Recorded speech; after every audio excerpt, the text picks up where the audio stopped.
Moral right to healthcare. My name is Nancy Phoebus. As a hospital compliance officer, I have been asked to prepare a presentation to be presented to the Board of Trustees on the matter of moral rights to healthcare. Welcome, ladies and gentlemen of the Board of Trustees. We'll start with understanding the moral rights to healthcare.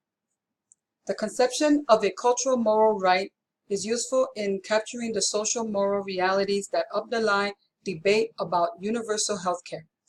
In asserting such rights, individuals make claims above and beyond their legal rights. But those claims are based on the society existing commitments and moral culture. In the United States, such rights to accessible basic health care is generated by various empirical social facts. Primarily, the conjunction of the legal requirements of access to emergency care with widely held principles about unfair free riding and just sharing of costs between well and ill. The right can get expressed in social policy through either single payer or mandated insurance. As you can see on the right, there is an illustration here. And basically what this is saying, that the title says it all, Human Rights Rally. This took place on Wednesday, August 27. Unfortunately, it doesn't state the year. But it does explain, and it shows that all over the country, all over the world, they're fighting for human moral rights. Here is a list of topics we will cover in this presentation: the Code of Ethics, resource allocation, informed consent, cultural competency. Code of Ethics. The Code of Ethics is the ability to provide the highest quality of care to the community they serve while maintaining the hospital's integrity. This includes fidelity. Apologize for that.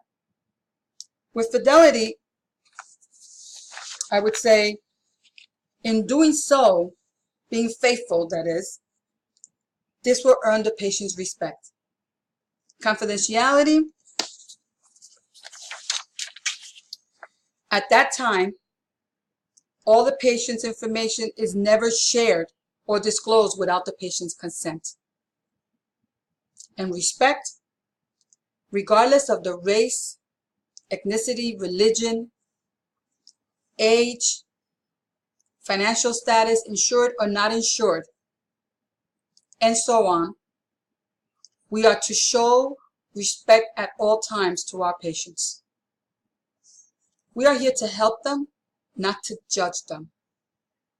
This can also apply to our coworkers. Resource allocation. I'll start by saying each hospital submits a budget for the fiscal year in order to move forward each year. However, this does not mean they receive the exact amount. At times, they would receive less.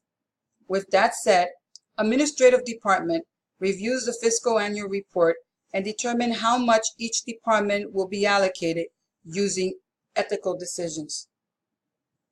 I must say, it is never easy when a department, an office manager, has to make crucial decisions: where to cut,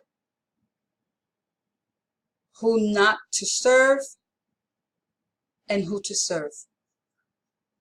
It is a difficult task, but this happens every year across the country. Informed consent.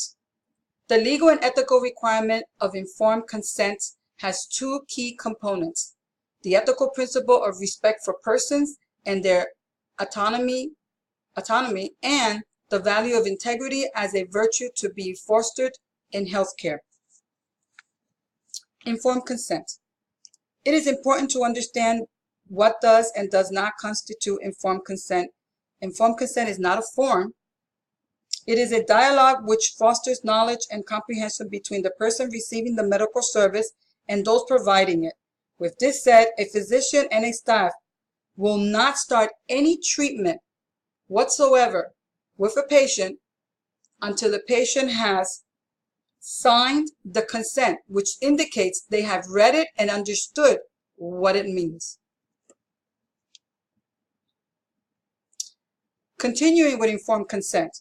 There are 5 requirements of informed consent in healthcare organization, and they are decisional capacity of the patient, which means competence, excuse me, adequate disclosure of information, the patient's comprehensions of information, understanding, voluntariness, freedom of coercion, and consent of the patient. On the illustration on the side, you'll see that it starts with the comprehensive, disclosure, understanding, voluntariness, consent, and it goes forward, and the center is its informed consent. Moving forward, cultural competency. The United States of America has always been a country comprised of many different cultures and identities. According to the U.S. Census Bureau, no single ethnic group will be in the majority by the year 2044. In addition to the changes in racial and ethnic entities, U.S. demographics are also rapidly changing related to age, gender, identity, and other social constructs. With involving demographics, it is essential that all healthcare practitioners are able to adapt to the needs of patients and families, colleagues, and beyond. Continuation with cultural competency. A patient's background and culture can impact how they view health, disease, treatments, and their interactions with healthcare systems. Likewise, diversity among colleagues can impact the working environment. Working with colleagues in a constructive manner and valuing the patient's needs above our own biases promotes an environment for optional healthcare delivery. Cultural competency. I'm happy to announce our facility has equipped each department with signs indicating the type of help and services we render in many different languages. We also have trained and provided the physicians and staff with visual laminated cards with phone numbers and hospital's account number to obtain an interpreter in any language when needed. We have also and still working on providing patients health materials in their language, making this easier for them to understand and lead a healthier life. In conclusion, I believe via this presentation I have accomplished in demonstrating the connection of each topic has with the moral rights to healthcare this hospital has.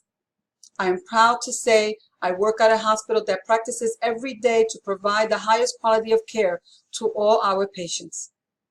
We are here to serve the community to the fullest. Thank you for your time, and I hope this presentation has provided you with the information you were seeking. Thank you.